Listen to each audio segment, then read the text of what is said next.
really annoy me, these people, because they don't read. Yeah. That's the way you just. It's true. It's true. I just read.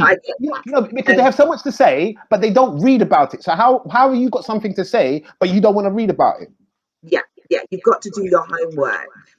Blue has come back again with another, what she says, everything needs to be, to her child, everything needs to be explained over and over until she's comfortable with it.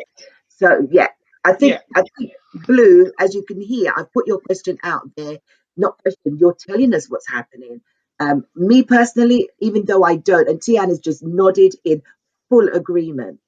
There is some, that there is something that identifies autism. So Blue, I would listen to these. These are the experts, the three people right here in this room. I have had to use online resources to help understand as I work in a nursery and a preschool, and that's what she's saying, and that's how she noticed the difference. And so her child is 13, so I don't know if she should still go and get the the tests now at 13. Would you say just tell me, guys, if that's the advice you give to her? I definitely would recommend doing the test, because this is a lifelong condition. This isn't something that's just going to go away in a couple of years, and it's about making it easier for your child to navigate society. I mean, a lot of people was like, why do you want to label your child with autism? And for me as a parent, it's not about labeling my child, it's about unlocking the financial resources that they deserve. It's about unlocking the educational resources that they deserve.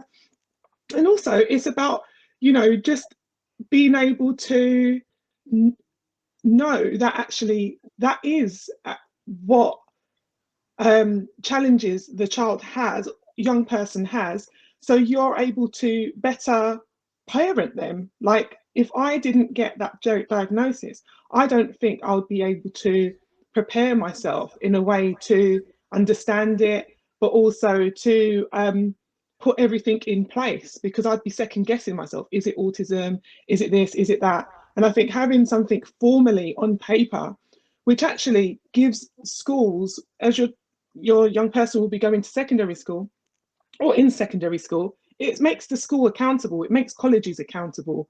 They have to put certain things in place to make sure that, that young person is accessing the support. And if, sadly, in this world, if they haven't got that, support network, isn't it? Educational healthcare plan, educational healthcare plan in place, it makes life quite difficult for education, I think. And I think, Darian's in primary school at the moment, and he'll be going to secondary school in a couple of years.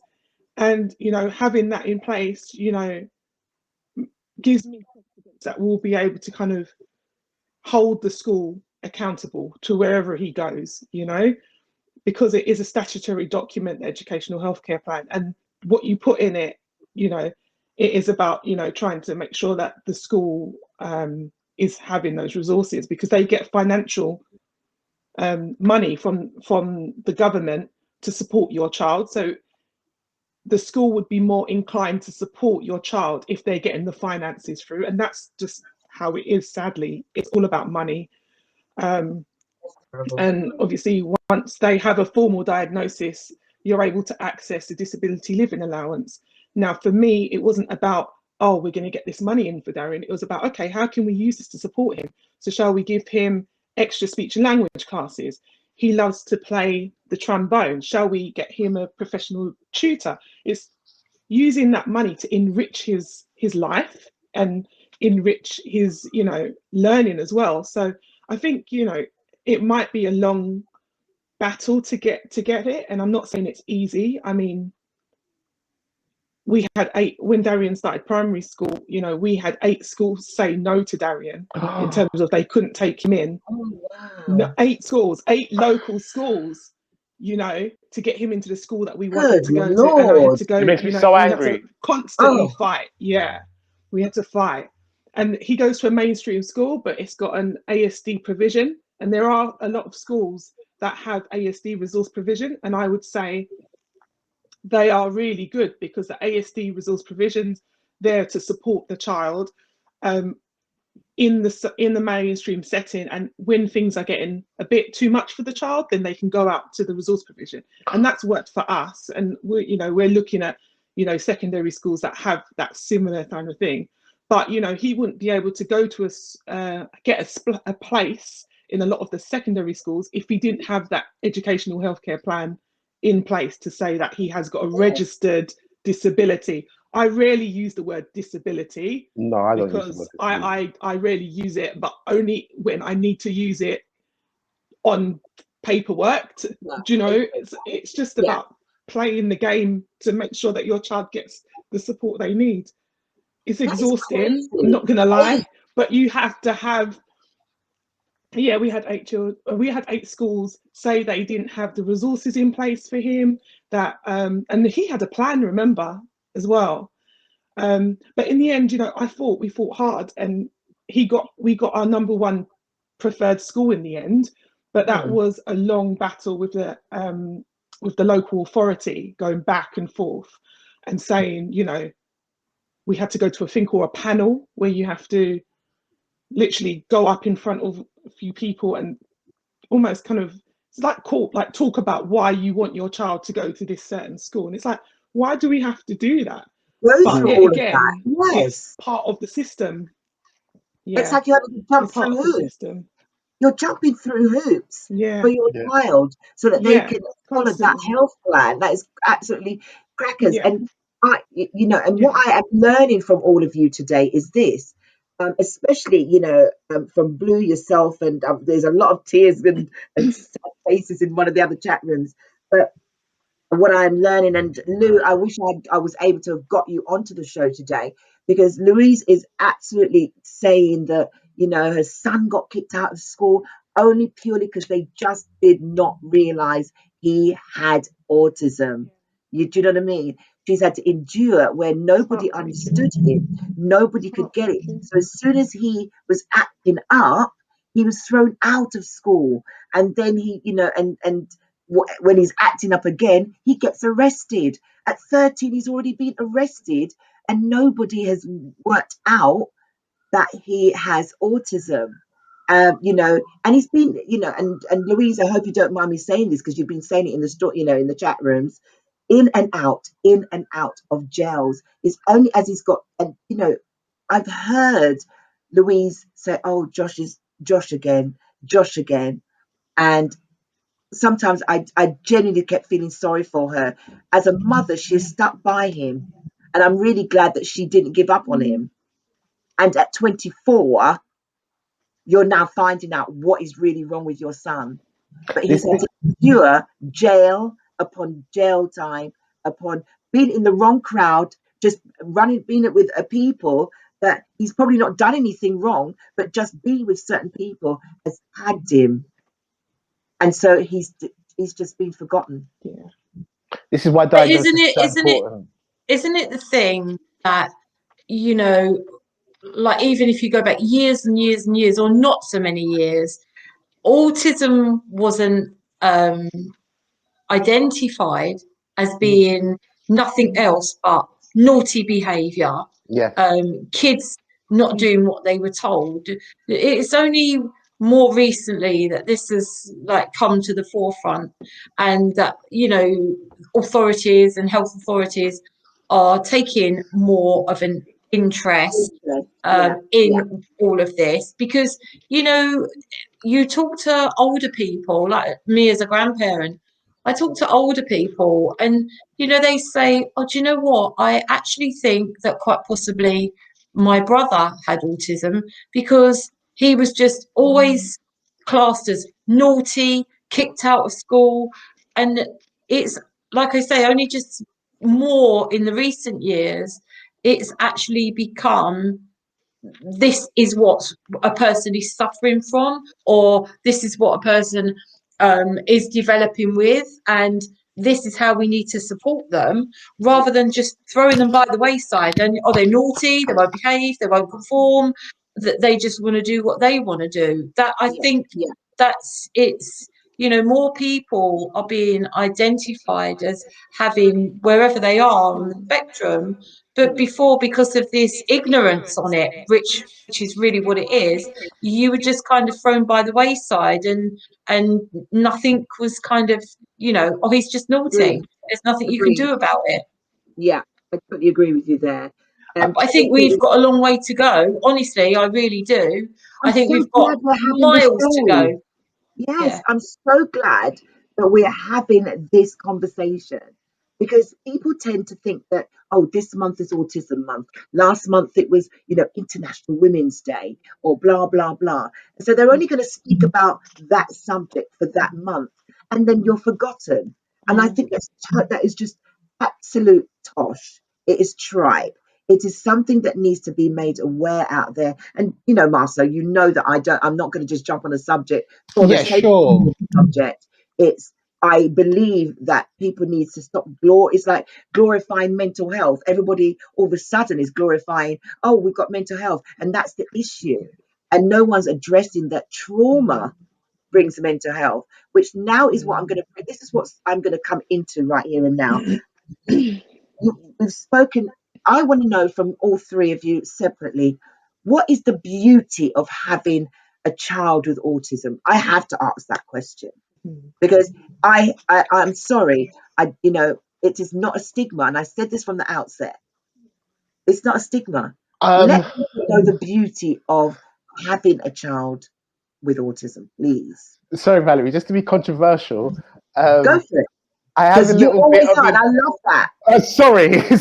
No, but that's this is why you're here. I have a bit of issue with this the beauty in autism. Obviously, there's a beauty in different personalities, but I think when we talk about autism specifically, there are so many stories, because many autistic people, there's loads of them that have super talents. I think we just heard from Gill that her grandson could memorize loads of music and reproduce it, because he's got a super strong memory, right? Just so happens that at Val, you would have heard before that that my son, he's amazing. He can be a bit, but like, he's got a very powerful memory, and it really helped him in maths. And in the sort of like the earlier years before maths was replaced with drill music, he was really good at maths competitions. We all know of the autistic people that are wonderful with maths and have a very special talent. But the problem is that there is so many autistic people that don't have a so-called special talent. But to me, those people are still they're still super special, because when I used to hang out with them, as a family, we used to all hang out with the autistic society, and we used to go to the zoo or go to the bowling or whatever, and lots of children there didn't have some special autistic talent, but they were still really cool kids. I used to, because some of them were older than my child, I wanted to listen in, because I thought that maybe my child might behave like them, when they're older. So I wanted to know what they were thinking about, what they were doing, how they talked about relationships, how they talked about friendships and stuff like that. But to be honest, it was just a massive load of wonderful diversity, just like being a human is sort of full of diverse features. It's autism to me. I mean, I don't know the technical terms or whatever, but it's not a disease. It's personality traits that don't conform with the normal personality traits that we're expecting. And how do we live with those personality traits?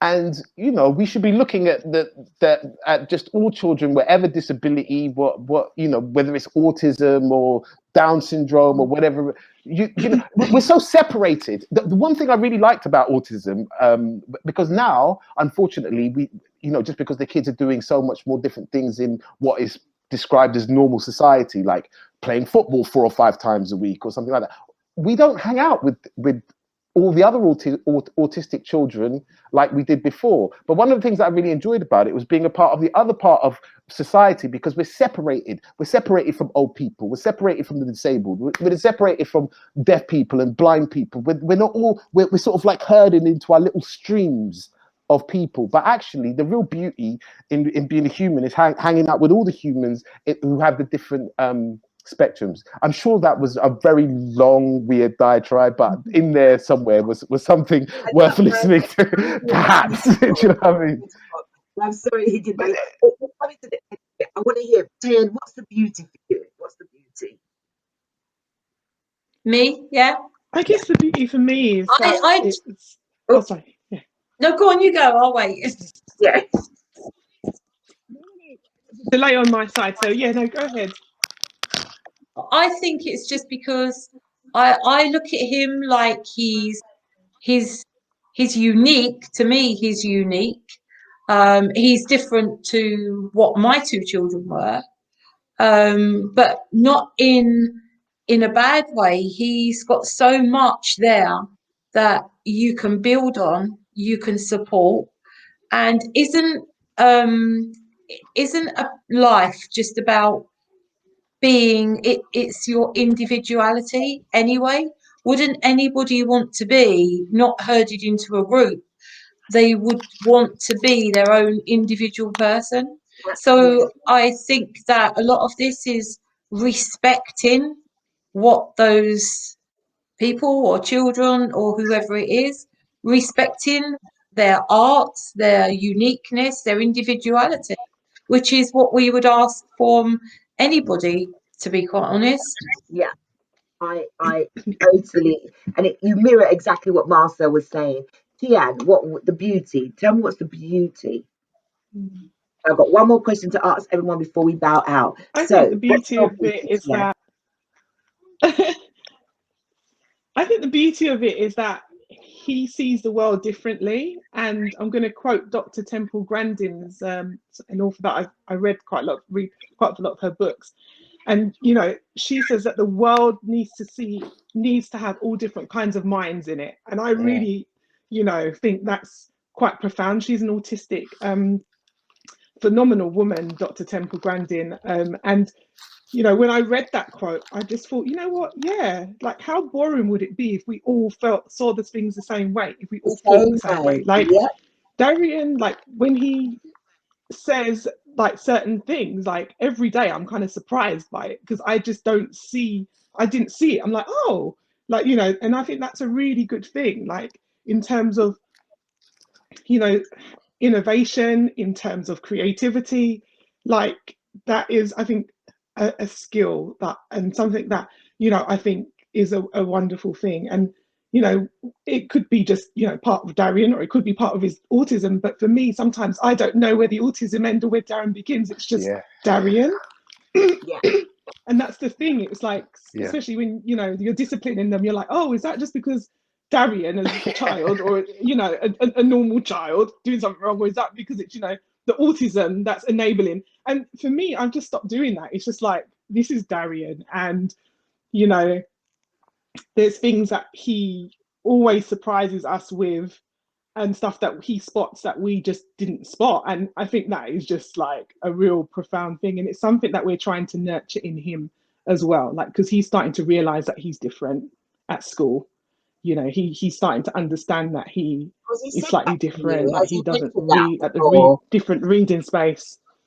Has he ever said that to you? Yeah, he has. Yeah, he has. Yeah, he said that to us before. Recently, in the last year or so, I'd say, he would say, you know, I'm not on the stage reading as some of the others in my class. You know, I feel I don't do, he compares himself a lot to the other children. And we just say to him, you know what, Darian, you are you, and there's some things that you can do that other children can't do. And that is a beautiful thing, you know. I like that. So yeah, and I just 100%.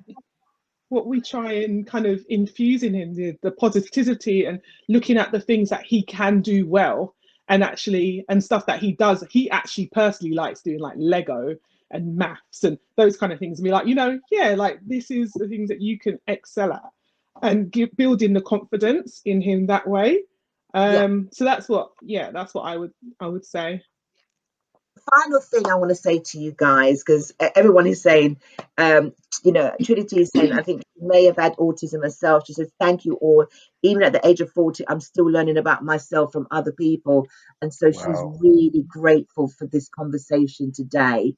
I wanted to say to all of you, before we go, and I can see big smile down there from you, Marcel, which is, did you all get the support you need, or is the support, I know we spoke about it right at the beginning, Teanne, you were saying, but are you all loving yourselves? Because it must be a shocker to know that your child's got autism. Does that make sense? Now, when I say it, it's not, oh my God, my child's got autism. It's, my child's got autism. What now? And because your thought process is going to be very different to any of your other the siblings that that you've birthed. It's going to be very different, and it's called management. That's what I actually see. So my question to you guys, it's how do you look after yourself, able to look after your beautiful child with autism? How does that work? I'm throwing that. Who wants to start? For once I can't speak. Yeah, exactly. The reason why. Amazing, that one. But the reason why is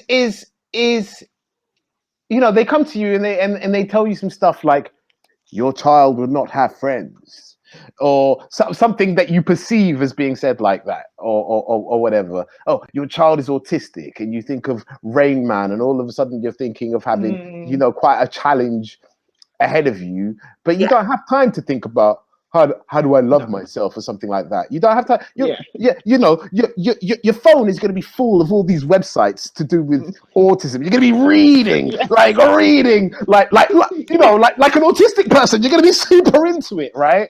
And you're just going to be out there dealing with it. You're not going to be sitting around saying, "Oh, how do I love myself? How do I, At some point in the day, they'll go to not so much love yourself, but you've got to have energy. You've got to stay strong. When your mind is saying, come on, this is standing in my truth. You probably gone, why me? What happened? How did it happen to me? All of those, you have to say to yourself, I can't be beating myself up. No, I think, does that make sense? You see where I'm coming from? Not exactly like, oh, I'm loving myself. It's, no, I don't mean it like that. What I mean is, like, I was so worried at the time of the diagnosis, and in those periods of time, I was so worried about what if he was going to be feeling cool, like to ever even think about anything like that. I was so worried about him, and now, fortunately for me or for him or whatever, he's in society. He's having a good time. He's having a good life. There are difficulties. Like in the morning, he's really weird with me, and I tell him, I don't know, and then the day goes on and he gets better. He's found his way of interacting, and we have to just keep searching for his way to interact with society and get what he wants out of society. He doesn't have to get what I want out of society. It's him. So I was thinking about him. I just wasn't thinking about me. Okay. If that makes any sense, you're worried about them, and if they're going to have a life that has some meaning, and you have to put away your meanings or the things that you think are good, or the things that you think are what your child should. We're all talking about autism here, but some people, they have autistic children that literally stab themselves, bang their heads against the wall, because they can't feel nerves in the same that we do, so they're trying to actually feel something physically. I often think about those people, which is why I was saying to you, Valerie, about coming onto this show. I'm worried about, because I always talk a lot, and I'm worried about sharing my experiences, and other people thinking, well, hold on a sec, you're not dealing with nothing. You're dealing with nothing, because my son, my daughter stabs themselves regularly. you know, This is something why like we're that. here. So speak it. Speak it into Yeah. existence. So Speak it. that's what I was feeling. And when I got, you know, don't get me wrong, I was so frustrated, I was so stressed, I was crying ridiculously all the time, thinking, oh, my son won't have friends. But when I used to see my son in the playground and he didn't want no friends, I was kind of cool, because he didn't want any friends. And when he wanted friends, he got some friends. Yeah. You know what I mean? Because I know you keep it real and you have kept it real. You know, it's not about mamby-pamby, let's make this all pretty. There's other people that need to be educated about it. Yeah, It's not that sure. we've got somewhere that we can, unless you go to the autism, you know, organization or the society or read up about it, you know, I'm not saying there's no forum for it, but it should be openly that we could speak about this and not feel that you're in a group and a class to yourself, Yeah, because sure. it's everybody is human. As you just said, and I love the fact that you shared that, was the fact that you're saying that, you know, there's days that you cried. You were worried about your Oh, a child. lot. You didn't A know where lot. you lost. That's the question I'm asking. It's how did you deal with it? It's the reality of, oh my God, I don't want my child to be like this. I don't want my child to feel this way. You know, I'm a grandparent. I hope to God that, you know, look, I'm sitting here and I'm already thinking, oh, I've got Charlotte, and I'm going to have to be looking at her and making sure that, oh, does she speak well? Oh my God. And there's little things that you've already spoken about that I'm already identifying, but she doesn't have it. But there's similarities because that's what children are. So it's very difficult, as you all just said, to diagnose autism from ADHD Yeah. or a difficult child in the age of 2 years old. So I applaud Blue, you know, who has gone through it, and you know, her child is 13 without a diagnosis. I applaud. I applaud Marcel, because you know I look up to you for everything. You know, for the I'm most sorry. I'd important much thing prefer if you've she did done. get a diagnosis, if she can, Yeah, because getting the definitely. support, you know, getting the support is really essential. That's right. Do you hear that, Blue? Get the Yeah, diagnosis. But yeah.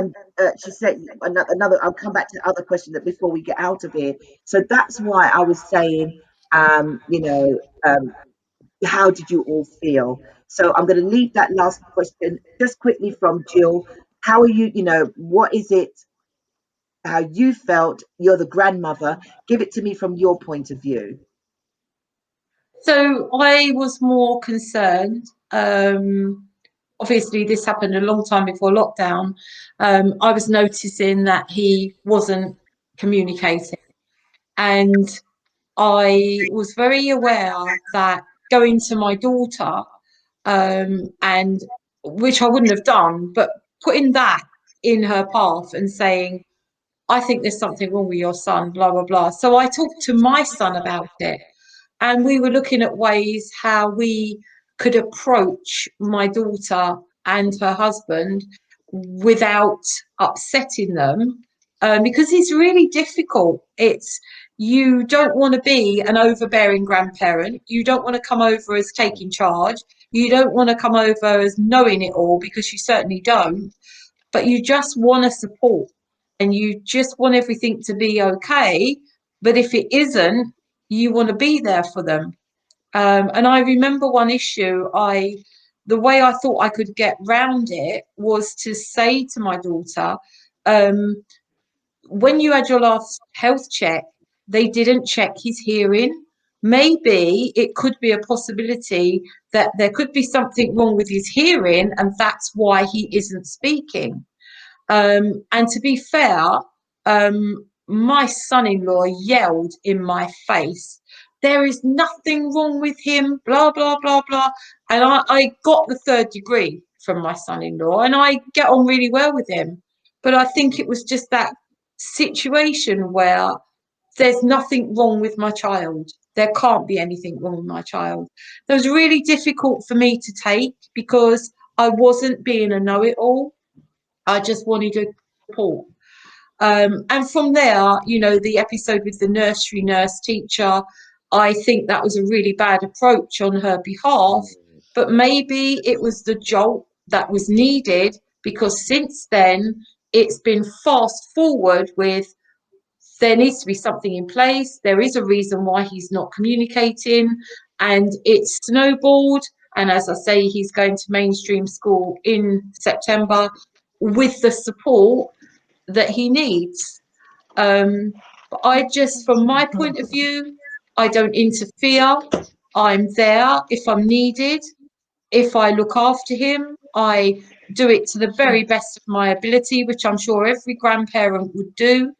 And I try my hardest, as does my son as well, to support my daughter if ever she needs to talk, if ever she needs a shoulder to cry on. It's just being there to say, well, you know, we can talk, even if it just is, you know, that you can sound off, you can tell me what you want to tell me, and then the next day everything's okay. It's just being there to support, and obviously being a support bubble for my grandson. Lovely. Teanne, you know, same question to yourself. Same question to yourself. Can you hear me, my darling? Oh, your mic, you're just about hear you now. Question, I think it's just going. Oh, right, okay.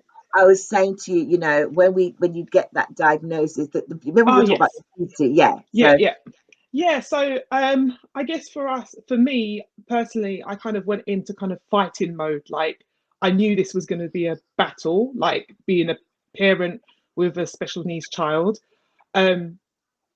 My kind of feelings about it kind of took a back seat, to be honest. Not until maybe I don't know. It came out in different ways through the frustration of not getting the school that we wanted. That's when kind of like, you know, the tears came, and just the sheer frustration of just feeling that this is an uphill struggle and having to constantly fight and advocate on behalf of your child.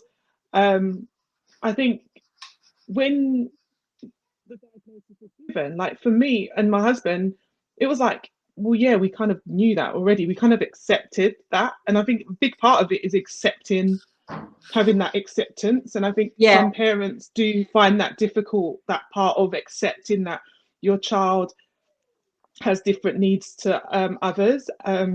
But I think it was kind of like a thing where I was just more concentrated on how am I going to make sure that he navigates his way through life well and is accessing the support he needs. And now for me, like I just kind of see, like when I think back to when we were given the diagnosis, it was pretty much just a paperwork thing for me. It was just pretty much like it's on paper now. Do you know what I mean? It's like, and I think speaking about it publicly is something that I've recently, like this is the first conversation I've had speaking about autism publicly, like because I was just so busy just getting on with life. So yeah, and actually, you know, just saying publicly, yeah, he has special needs, he's autistic.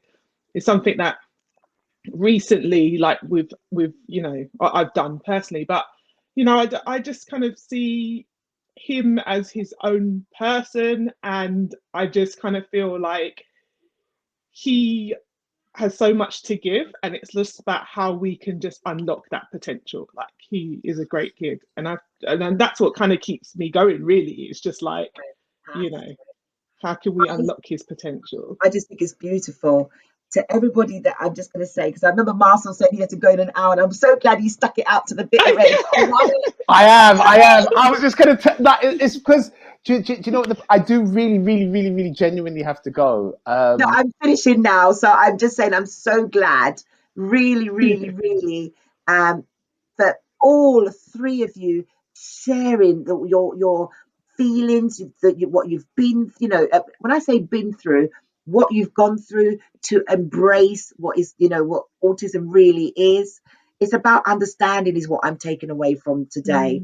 And I'd like to hope that when those who watch it and, you know, constant loads of just what I love, thank you everyone in the chat room, is the amount of love hearts so that people are relating to you. I love it. I love that. Sorry, Because, Valerie. go on, baby, go on. Sorry to interrupt. I feel, and this could just be me. You know, I'm realizing by watching the stream, I probably have, by watching myself in the stream, I probably have at least autistic traits or something like that. So, but I'm cool with it. I mean, it's all good. Like I said, it's all over my family. But I feel like for these conversations to be most helpful, we have to cover some of the ground in a bit more detail, and I think we should be doing it. I think maybe we should perhaps do it more often, because there's I'm still bursting with things that I want to say about particular issues on it, and I think that they might. I think that they're. Oh, sorry, excuse me. I think that there might be more helpful than I thought in the beginning when I spoke to you earlier on in the week about it. Things about like getting a diagnosis, getting a Senko, how to work with perhaps eating, what is described as eating disorders or eating preferences, how we teach interaction, more about the speech therapy, because at that age, of those ages when you're dealing with it, between sort of 3, 7, 8, 9, or between 3 and 45, I don't know, there is particular things about it. And the reason why I think it's important now is because now I realize other people's experiences are really quite similar to mine. Like, and my son is doing, to me anyway, he's still autistic, but he's doing so well. He's doing so well, and I really believe it's because of the support that he got, which is why I'm so pro-diagnosis.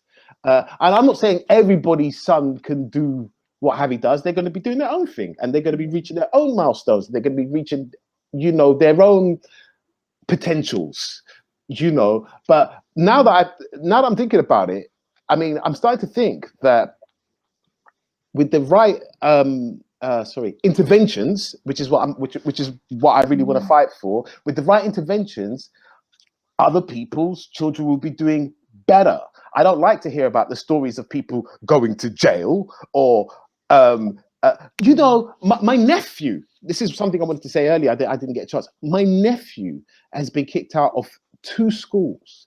At one of the schools, and this is really bad considering it was a religious school, they called him a devil child. These are things that we have to go over in more detail. I mean, you're in a Christian school and they call you a devil child. That's pretty big. Obviously, they apologize afterwards and all that. My dad went down to school, bloody, blah, and all this kind of thing. But that should never happen in the first place. So now that's why we can relate to what Lulu was saying, Marcel. Yeah. With her 24-year-old. So it's horrible what she's been through. Yeah, I'm going to put this to you guys then, because I feel that I could sit here and drag so much. There's loads of questions I'd love to throw in because of what's been said, especially in the chat room, and I've different other chat room that you can't see. But Blue says to thank you all so much. Trinity says family had to learn, holds on to her nephew, was difficult, but so he did. Oh God, another member in her family. This is another lady, Trinity. And so she had to hold on to one of her nephews because it was difficult. So they did that so that he didn't harm himself. And he was a teenager, which was really scary. And she said she felt bad doing it because she didn't understand. Now, I know, Teanne, that, you know, your grandson, Bruce, is only like 5, Teanne's is 9, yours is 14. But it doesn't, by the sounds of it, it doesn't matter what the age group is. It's just that there's a lot to identify with. So I'm going to put it to you guys, and you don't have to. We can have other people that join in, but I think we can convene again in a couple of a month's time, a couple of months' time. Let's have this conversation down the line. Let's see where Dorian is at. Let's see where Bruce is at. Bring something else to the table, Marcel. I know you're a great advocate, you know, for autism. I know that you've got a wealth of knowledge, you know, and we probably can get. You know, if you guys want to, I think we should. 100%. Yeah.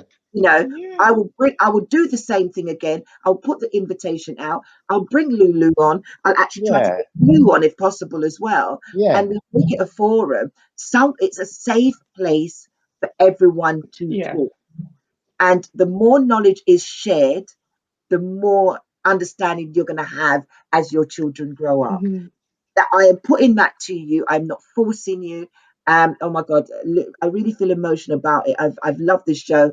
I feel for once I belong and had people that got me. Got you, girl. We got you. We got you, Lulu. We got Amazing. Val, hold Yes. this thought.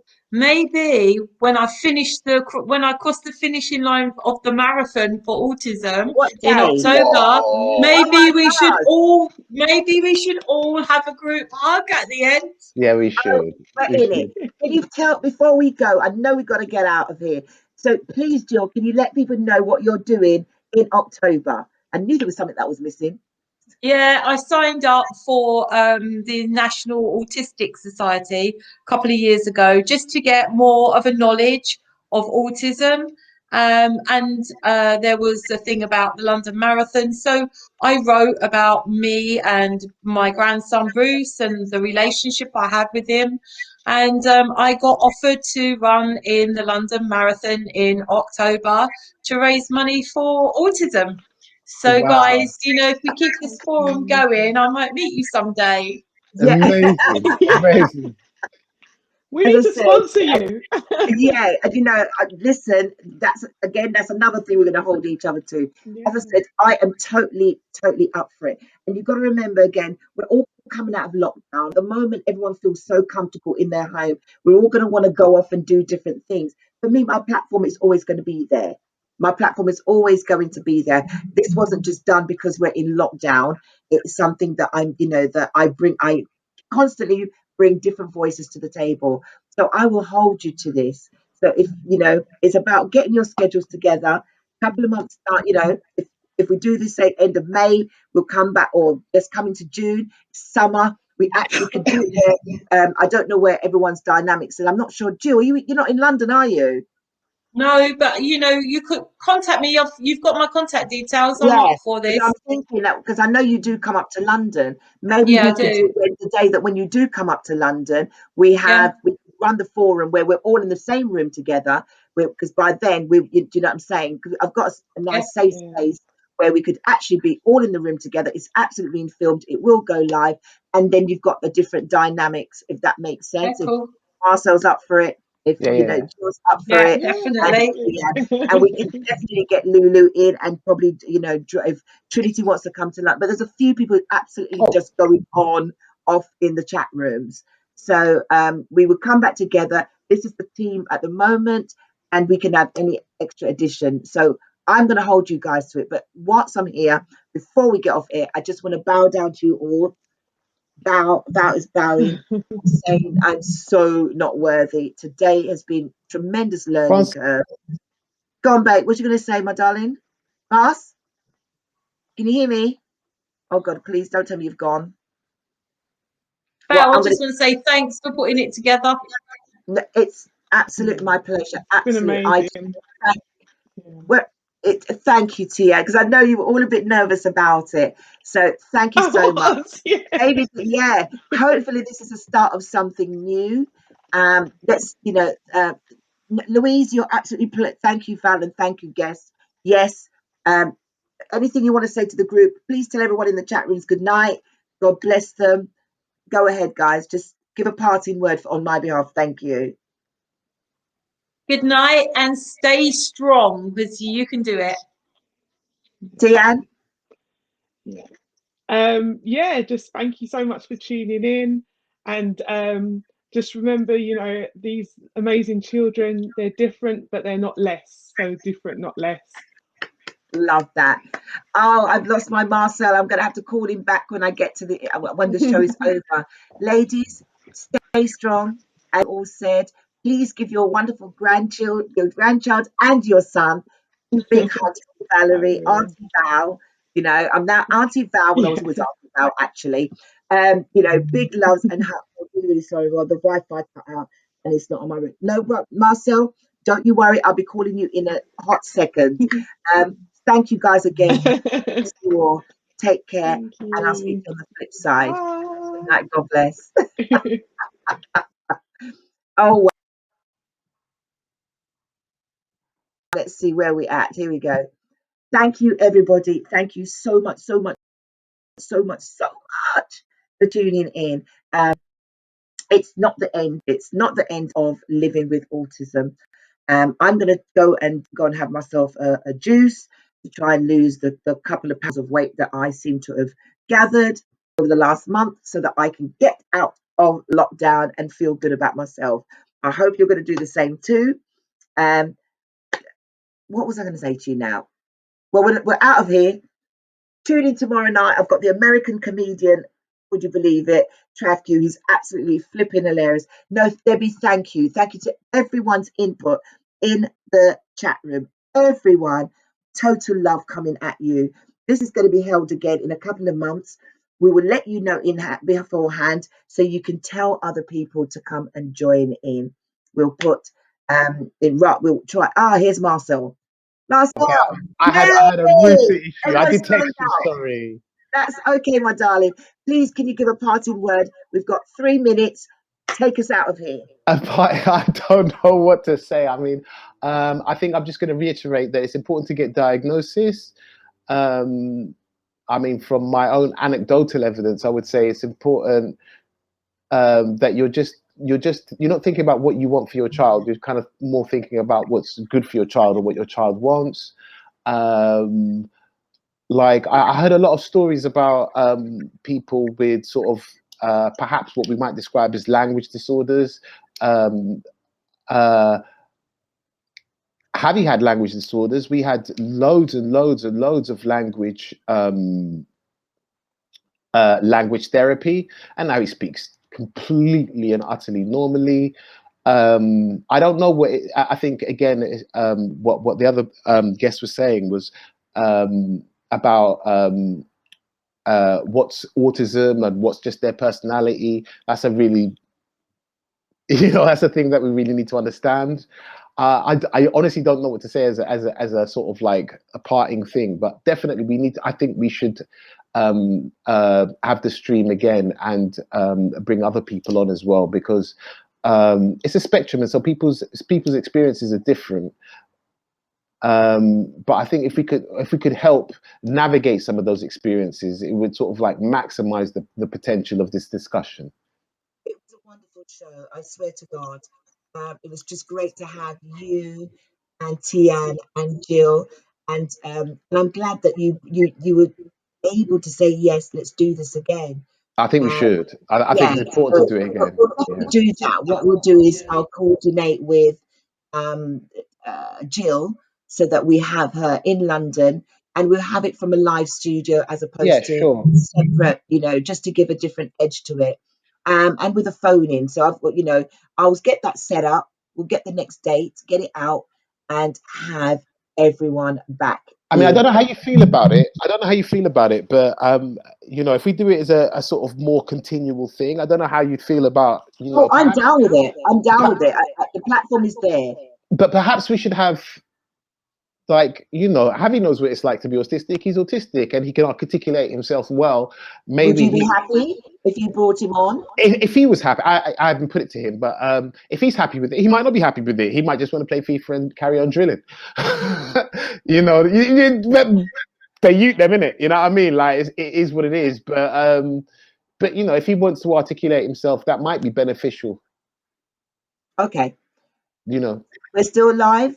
I just want to say to you, Marcel, thank you so much. That's all right, Val. Thank you for inviting me. Listen, I really need to go. I'm really like taking liberties. No, I know you do. And I just want to say thank you to everyone that's still watching with us.